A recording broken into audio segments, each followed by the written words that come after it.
let's go for a drive. When you drive, you can put down where it is that you want to go. So I'm just going to go forward a bit.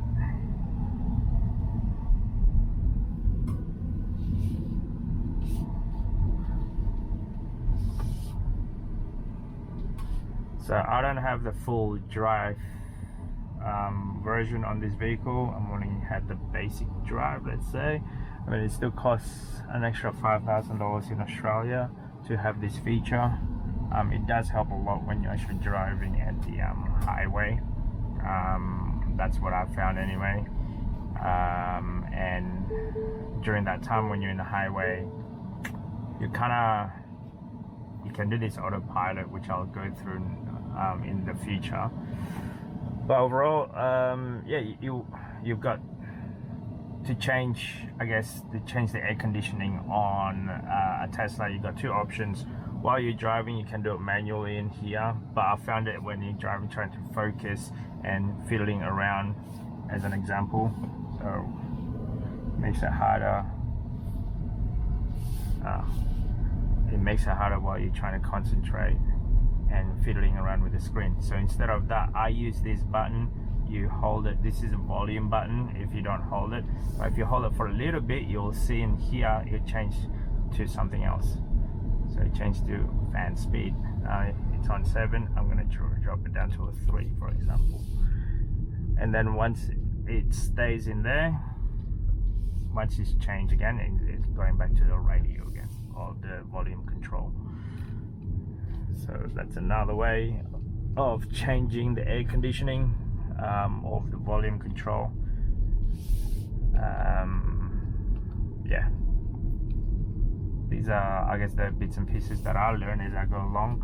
For those of you who's thinking of buying a Tesla or thinking of converting, yeah, it's what I like is the single pedal. It just got me all the time. After driving this for a long time, and then going back to a petrol car, I forgot that you really have to use a brake.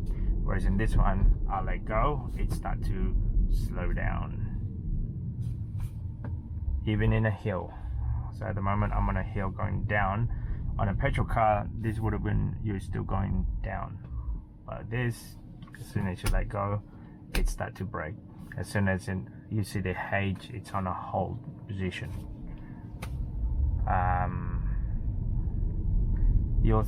It's automatic. It keep on scanning what while it's driving, whether it's 24/7. Let's say all of the camera is keep on turning on.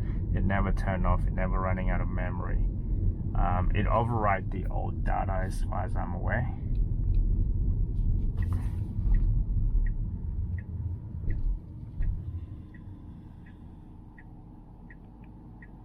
It is a very quiet car. I had someone yesterday in the car, like, wow, very quiet. Yeah, and I never taken notice of that because I've had this car for about 3 years, 2 years, somewhere in there. But now, when I think about it, yeah, it is a very quiet car. You don't really hear a lot.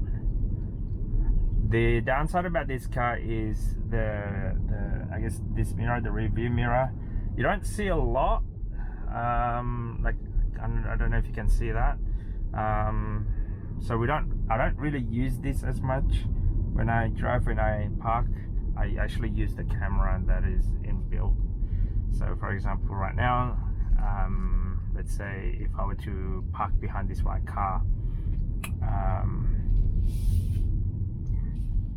as an example, so I have the option of actually just start parking. If not, you can just do it manually. You don't really have to use that.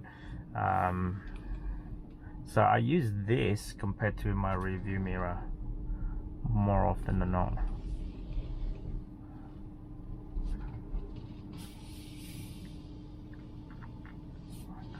So I'll go through a few of the different features. So hopefully this helps you guys out. If you're deciding to buy a Tesla, this one is Model Y. Not only, like, for me, the saving on petrol is one thing. Yes, it is. It might be a pain for some, that the fact that you're charging, you got to be at home, or it's going to take you for a long time. That is a myth. Like for us, we always have this car effectively nearly full tank every day. At home during the day we use solar, and if we need to go out somewhere, it only takes maybe about 10 or 20 minutes. We don't need to go all 0 to full. It's just depending how far of a distance that I need to drive.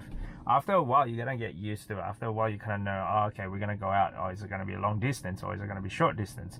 Which to the shops dropping off kids, I don't need to charge. But if it's on the weekend with high expectation of uncertainty where we're going, I always charge it up a little bit higher than, let's say, about 80% or so.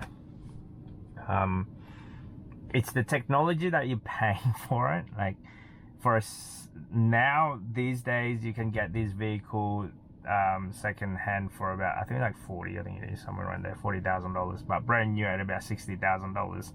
Instead of me buying another petrol vehicle, I would rather have this, because the amount of saving and the technology that comes with it.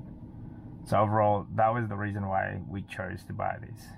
Now it's like a toy in 4 wheels, a remote control toys, let's say.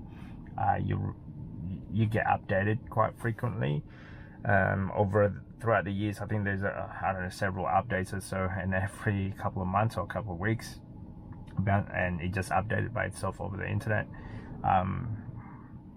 There's no car that I know of, a petrol car that I know of, that can just go, all right, here's an update, we're going to do an extra features on your vehicle, or we're going to make it so that way it's easier for you to park, or it's gonna easier for you to go between the cars while you're driving. So those little things,